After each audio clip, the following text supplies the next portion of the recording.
দেখো বন্ধুরা, গাছ দিয়ে তো পুঁই শাক তুলে নিয়ে আসলাম, কাটলাম। এবার পুঁই শাকের তরকারিটা বসাচ্ছি। দেখো পুঁই শাকটাকে আমি তেলের মধ্যে দিয়েছি, দিয়ে একটু নুন দিয়ে চাপা দেবো। দেখো এখানে আলাদা তেল দিয়েছি, যেহেতু আমার দেরি হয়ে গেছে তাই পুঁই শাকটা আলাদা তেলে দিয়েছি। আর এই যে গাঁটি কচি, শিম,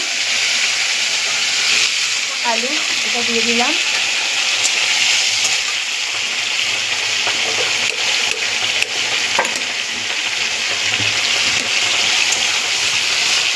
এটা একটু ভাজা ভাজা করবে।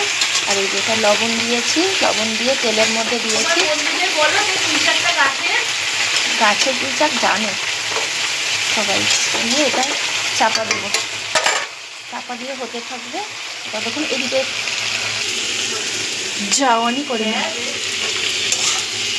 পেঁয়াজটা দিয়ে এটা ভালো করে কষা কষা করে নিয়ে ভেজে নিই।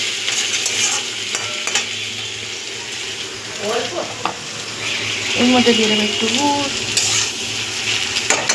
একটু পুঁই শাকটা কেমন হলো।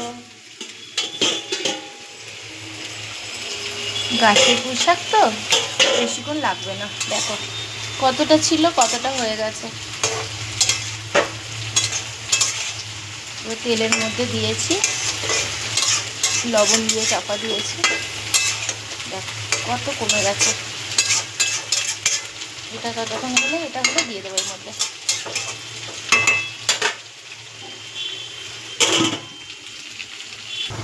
দেখো বন্ধুরা, আমার পুঁই শাকের তরকারিটা দেখো মশলা সবজি কষে দিয়ে দিয়েছি। এবার হতে থাকবে, অনেক সময় লাগবে, একটু অনেকটা, কারণ পুঁই শাকটা তো মিষ্টি কাঠি কচু, শিম, বিট, বেগুন, আলু সব কিছু দিয়ে এই সবজিটা কেমন হয়েছে বলো বন্ধুরা। আর এখানে মাছ নিয়ে নিয়েছি, মাছটা ভাজা করব। দেখো হয়ে এসছে আমার তরকারিটা, কত সুন্দর।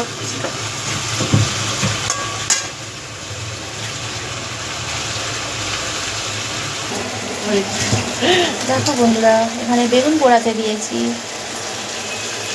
কত সুন্দর বেগুনটা পোড়া হচ্ছে।